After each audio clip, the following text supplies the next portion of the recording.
El plasma, ahí están llamando a la gente, ¿no? Para que dones plasma. Plasma de convalecientes es uno de los tratamientos que se está probando en el mundo y en principio hay algunos casos realmente de muy buen resultado, casos de éxito de pacientes que estaban graves y que tuvieron prontas mejorías. Nada todavía se puede confirmar porque todo está en estudio, pero son protocolos que se están estudiando y se pide la donación de plasma de convalecientes. Solicitan que quienes hayan superado el COVID-19, no cualquiera puede donar plasma, tiene que ser gente que haya atravesado la enfermedad, pero se pide que quienes la hayan atravesado, que ya esté indicado, donen plasma. ¿Y dónde pueden donar? Tenemos una placa que nos cuenta dónde pueden dirigirse para donar. Recordamos, ahí está, mira, tenés el hospital El Cruce, el hospital Posadas, el hospital General de Agudos Durán, el hospital Vicente López y Planes, la Fundación Hematológica Sarmiento y la Fundación Hemocentro de Buenos Aires. Son los lugares que están publicados en la página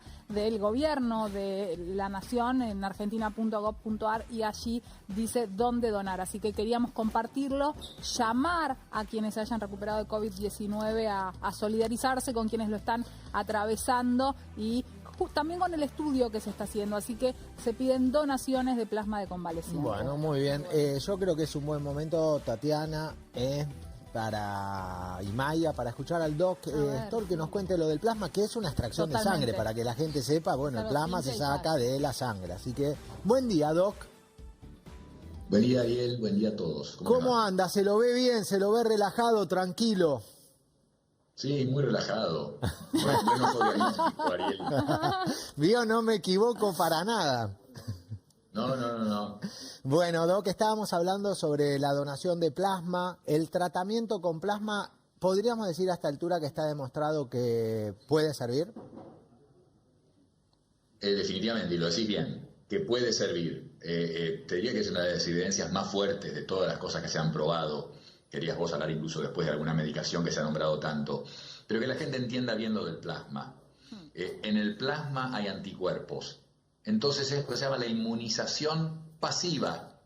Si me dan una vacuna, me dan algo que va a hacer que mi cuerpo genere anticuerpos. En el plasma me están dando los anticuerpos. Me están dando ya la herramienta con la que el cuerpo se va a defender de la infección. Eso es la transfusión del plasma. Inyectar una sustancia de la sangre, una parte de la sangre, o sea, sin los glóbulos rojos, sin otras células de la sangre, que tiene los anticuerpos que me defienden contra el COVID-19. ¿Es algo nuevo? No, y tiene historia argentina. Se usó por primera vez en el siglo XIX. En 1890 se trató gente con difteria con transfusiones de plasma. Y después, a lo largo del siglo XX, muchísimas veces. Y en los años 60 un médico argentino hizo la residencia de la especialidad de enfermedades infecciosas, de infectología en Estados Unidos, el doctor Maistegui, que además hizo un máster en Boston sobre salud pública y volvió a la Argentina y acá se estaba dando lo que se llama el mal de los rastrojos, la fiebre hemorrágica argentina, que después se encontró que era un virus y le pusieron el virus Junín por la ciudad donde estaba mucha de la gente afectada. Y Maistegui, con su formación, pensó, ¿por qué no usamos el plasma? Y así se usó, y muy efectivamente. Creo que año 71 fue eso en especial. Después se hicieron estudios, etc. Entonces, esta es una muy vieja idea. Desde que empezó el COVID-19, les diría que esto es lo primero que se usó de tratamiento. O sea, se ha usado en todo el mundo muchísimo la transfusión de plasma. La Clínica Mayo en Estados Unidos juntó más de 5.000 pacientes que recibieron plasma en Estados Unidos para decir, es un tratamiento seguro, nadie tuvo problemas. Hay que inyectar medio litro de esto para que los anticuerpos sean suficientes. Medio litro le tenés que inyectar a la persona. Entonces hay que sacar bastante, tenés que tener bastante. Pero la Clínica Mayo publicó eso y después, recientemente, la semana pasada, el hospital de Mount Sinai en Nueva York y todos los que están asociados con él publicaron un trabajo en 50 pacientes a los que les dieron plasma, que estaban bastante afectados sin estar intubados. 50 lo recibieron. Y lo compararon con pacientes que no lo recibieron. Y vieron que los pacientes que habían recibido el plasma tuvieron menos necesidad de oxígeno, tuvieron una mejor evolución. Ahí está la evidencia que vos decís, Ariel, de que hay evidencia de que estas transfusiones funcionan. Y con respecto a de dónde sacar los anticuerpos y el plasma, son de personas que ya estuvieron infectadas. Sepamos que el 20% de los infectados generan una buena cantidad de anticuerpos. Y se puede medir, lo ideal es medir en cada persona cuánto tiene. porque mientras más, mejor. Y hay superdonantes. Así como hemos dicho que hay supercontagiadores, gente que disemina mucho más virus que otro por una razón biológica, genética, hay superdonantes. Hay gente que fabrica muchísimos más anticuerpos. Yo no sé cómo es el trabajo o el diseño en Argentina, pero en otros lugares no solo sacan del curado, sino que le miden exactamente qué dilución de anticuerpos para ver que tenga una gran cantidad, porque ese va a ser el mejor suero para tratar a los pacientes afectados. Esa es la historia de la transfusión de plasma. Bueno, bien, Doc, entonces sería lo que se estaba haciendo en laboratorio en Israel, en muchos lugares del mundo, para lograr los anticuerpos. Estos son anticuerpos que ya fabrica los diferentes cuerpos humanos y punto. Y un dato curioso, por ahí lo sabés o por ahí no. Cuando uno dona sangre, ¿cuánto plasma donás? Es decir, porque donás la sangre hay que extraerle el plasma. Por centrifugado, no sé cómo se hará, pero ¿cuánto plasma se le puede sacar a una persona? Primero, la respuesta anterior que vos dijiste muy bien. Anticuerpos hay en el plasma. Y en Israel y en muchísimos lugares se crean estos anticuerpos para inyectarlos intravenosos directamente en el anticuerpo o en la forma de anticuerpo monoclonal. Un arma muy poderosa en la medicina, que hasta se usa en el cáncer, no solo en enfermedades infecciosas, reumatológicas, etcétera. Con respecto a lo que es importante lo que decía recién, se saca toda la sangre y por un procedimiento que se llama feresis, plasmaféresis, feresis, separás los componentes y fundamentalmente el agua, que no es agua porque tiene proteínas, es algo espeso que tiene las proteínas, justamente ahí están los anticuerpos, ese es el plasma. Además están los glóbulos rojos, las plaquetas que sirven para no tener hemorragias, eso se lo querés devolver al paciente. Ahora, no mucho más de medio litro podrías obtener por un paciente, puedes llegar a volver a hacerlo, cuántas veces lo puede hacer, pero en una vez el que recibe tiene que recibir un medio litro para que tenga la cantidad de anticuerpos que lo puedan defender, y más o menos eso es lo que vas a obtener de un paciente. No es que con un paciente vas a poder tratar demasiada gente, normalmente no es así, y por eso la necesidad de donantes para poder tratar un suficiente número de pacientes infectados. Está bien, perfecto. Bueno, ahí por lo que decís, un paciente para ese necesitas un donante aproximadamente. Aproximadamente. Bien. Lo que dije de superdonantes es por la cantidad de anticuerpos que trae. En Estados Unidos lo que usan es diluyen el suero, y si en una dilución de una vez en 300 detectan los anticuerpos, esa es una buena cantidad de anticuerpos que hay en esa persona. Ese es un muy buen donante. Entonces no es que el superdonante puede donar 6 litros, porque todos tenemos una capacidad que nos pueden sacar muy poco, porque se saca rápido esto. Vos podrías perder 1 litro de sangre en 20 días, te vas a sentir muy mal, pero podés sobrevivir. Ahora vos perdés 1 litro de sangre en 1 hora y te podés morir. Entonces no se puede sacar demasiada cantidad. Esa es más o menos la cantidad, pero cuando hablamos de superdonante hablamos de la cantidad de anticuerpos que hay en esa cantidad de plasma que le sacaron, no que se le puedan sacar mucha más cantidad a cada persona. Perfecto, eso se entendió, Doc, y para que la gente lo termine de comprender, es como algunos tienen el jugo de naranja más concentrado, así que se le puede agregar más agua. Pero la cantidad de jugo de naranja que vos conseguís de la naranja es la misma. Perfecto, perfecto. Más concentrado, con más gusto, pero la misma cantidad de jugo. Perfecto, Doc. Y viste que hoy es como que uno siente o termina la ciencia aparentemente sintiendo que tiene que dar noticias, y en vez de ir con los tiempos de la ciencia, vea con los tiempos de las noticias. Y cuando haces estas cosas tan rápidas, entonces decís cosas que tal vez no estás seguro, que no las comprobaste y demás. ¿Qué me vas a decir hoy de la hidroxicloroquina? Que sí, que no, abortemos los estudios porque no sirve. Bueno, sigamos estudiando porque no sabemos si en realidad puede servir o no. ¿Qué se puede decir? Primero, de algo muy interesante que dijiste ahí, que son los dos caminos paralelos. Yo no lo vivo en mi vida de especialista en enfermedad vascular, porque yo leo la ciencia de eso. No leo el paralelo en general de los medios. Ahora, esto me ha obligado a leer las dos cosas. Entonces, como vos decís muy bien, hay como dos mundos paralelos de publicaciones. Cosas serias, cosas no serias, como el barbijo, el de las relaciones sexuales, y que la gente igual los levanta, el periodismo, y cosas muy serias cuando vos lees los trabajos científicos. De la hidroxicloroquina, bueno, has tenido el presidente de Estados Unidos en esa parte no seria y de los medios, el presidente de Estados Unidos tomando la hidroxicloroquina sin que existiera evidencia. Eso está mal. Porque después un remedio se puede probar efectivo, pero no lo puedes usar mientras no se pruebe. ¿Qué es lo último? Y lo último, vos estás muy actualizado, Ariel. Pues lo último es de las últimas horas.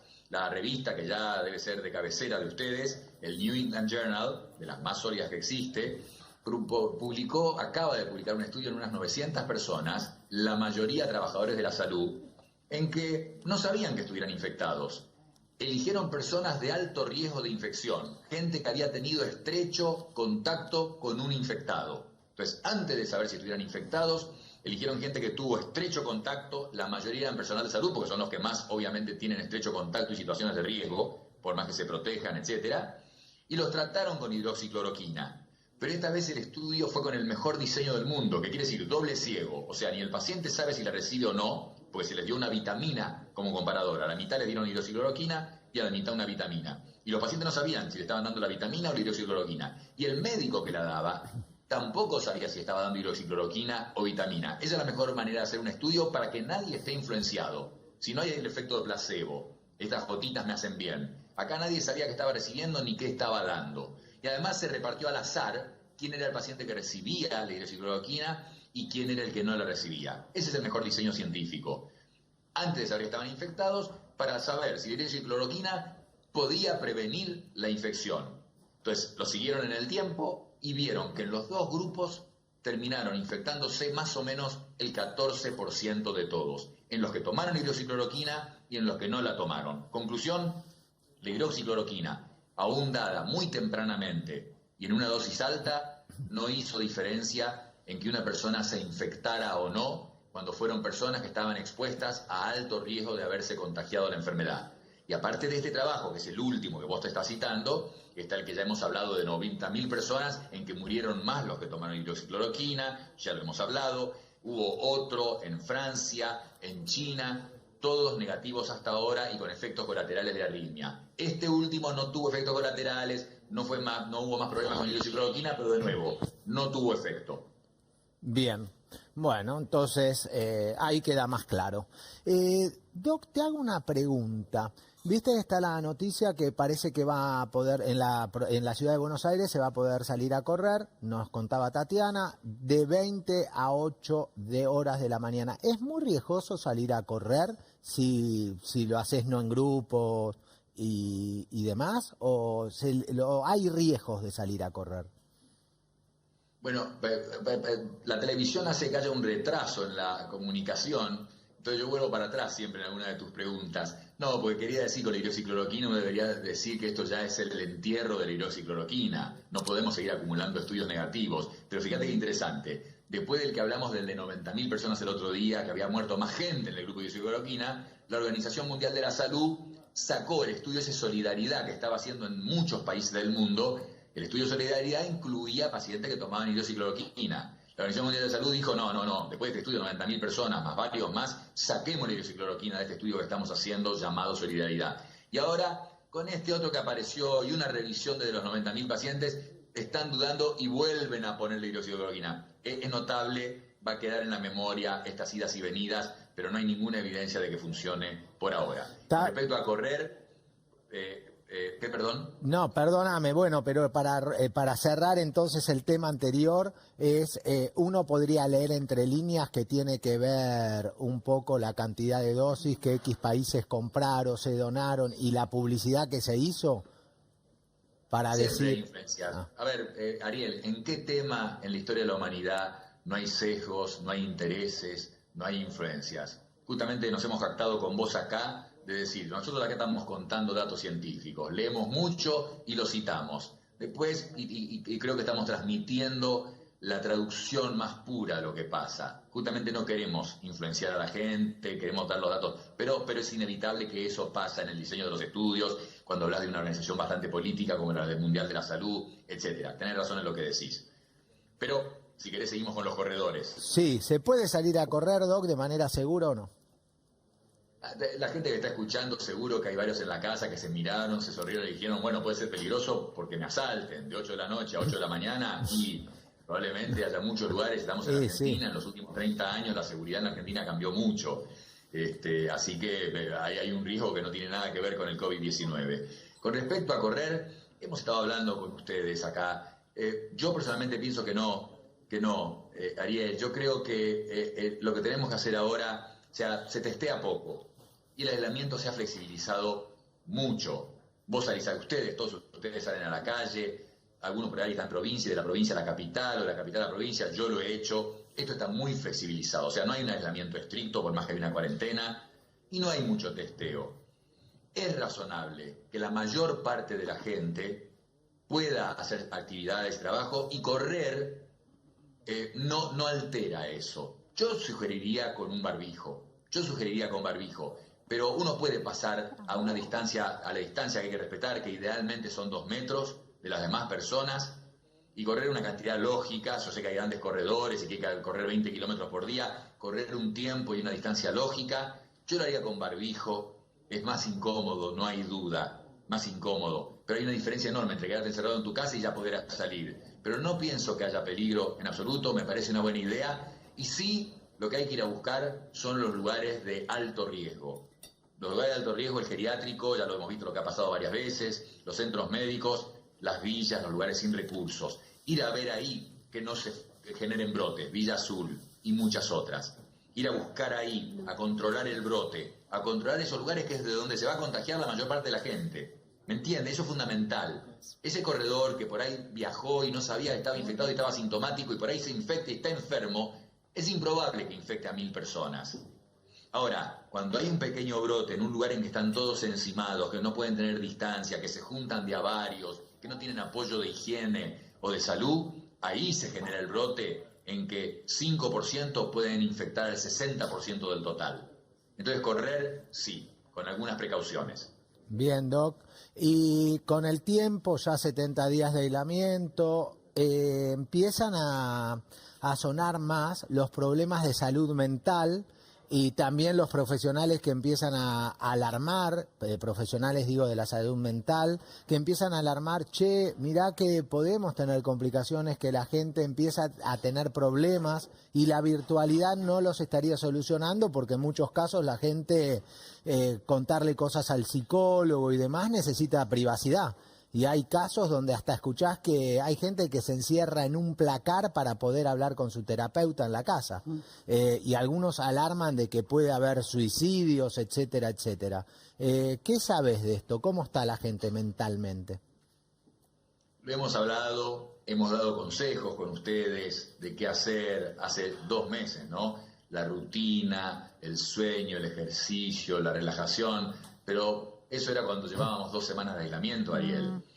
El tiempo se acumula y uno por ahí hizo el esfuerzo de la rutina y es totalmente lógico que esto empiece a repercutir en cualquiera. No hablemos en gente que por ahí tenía un problema emocional, psicológico, psiquiátrico previo o más grave, adicciones, violencia, se acumula. Y vos usaste las 2 palabras recién, fíjate, lo podés repasar o ver en la grabación. Dijiste aislamiento, dijiste encierro, son 2 palabras tremendas. Hemos dicho también acá que hay una relación directa en el ser humano entre aislamiento y encierro y aumento de la mortalidad cardiovascular. No es que porque estemos en cuarentena 2 meses se va a infartar la gente, pero a largo plazo la gente aislada socialmente tiene mayor riesgo de demencia, de trastornos cognitivos, no a los 40 años, pero gente mayor, y en toda la población en general hay más riesgo de mortalidad cardiovascular, aislamiento, encierro, puede sonar a prisión. Entonces, todo lo que decís es muy razonable. Y el componente de niños, además, familias enteras juntas. Así que esto es esperable, esto es algo para atender. Y como vos dijiste, es curioso,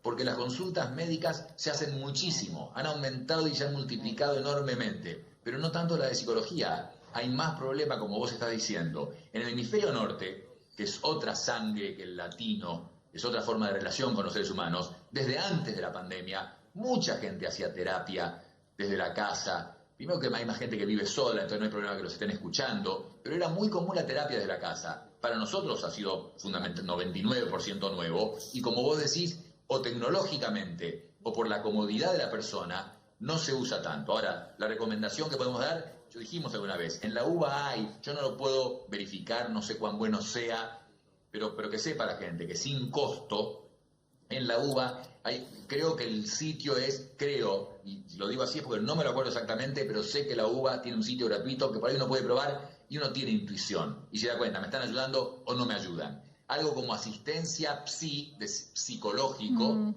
UBA-AR, algo así es, y por ahí ustedes lo pueden buscar y confirmar. Asistencia UVA-AR, sin costo. Y hay otros lugares, hay muchos centros de psicología que también pueden ayudar y los pueden buscar. Pero has dado en la tecla en un tema muy importante, pero yo terminaría diciendo esto. Tenemos que encontrar rápido la forma de levantar la cuarentena y algo recién dijimos, ¿no es cierto? Sabemos que hay lugares donde unas pocas personas contagian a la enorme mayoría de la pandemia en ese país o en esa ciudad. Hay que ir a focalizar en esos lugares. El resto de la gente puede hacer una vida relativamente normal. Digo relativamente porque tienen que mantener distancia, máscara y todo eso siempre, siempre. Pero pueden hacer una vida bastante normal y focalizarse en esos lugares de gran contagio. Bien, perfecto, Doc. Entonces por eso era llamar la atención de alguna manera diciendo, bueno, acá es uno de los casos donde habría que analizar si la gente no tendría que poder ir y hacerse ver por el psicólogo, hacer su sesión con el psicólogo, con el psiquiatra, poder decidir ir cumpliendo protocolos desde ya. Bueno, pero y estas son esas cosas que son intuitivas, que la gente no piense que hay que tener un manual. Cada una de las personas que están escuchando son un psicólogo o un psiquiatra. Lo que quiero decir es, ¿cómo sé cuándo te va? Y si realmente se les ha alterado el sueño significativamente, si tuvieran pesadillas, todos hemos tenido pesadillas, pero si están teniendo muchas más pesadillas, si se notan tristes, el vaso medio vacío, ansioso, todo negro, pesimista, y sobre todo si le falta interés, se han perdido el interés en hacer cosas. Aunque haya otras personas en la casa, o que vieran que el primer mes de cuarentena hacían cosas, lo que fuera, si han perdido el interés, o si se encuentran llorando sin una buena razón, todas esas son razones para consultar a un psicólogo, a un psiquiatra.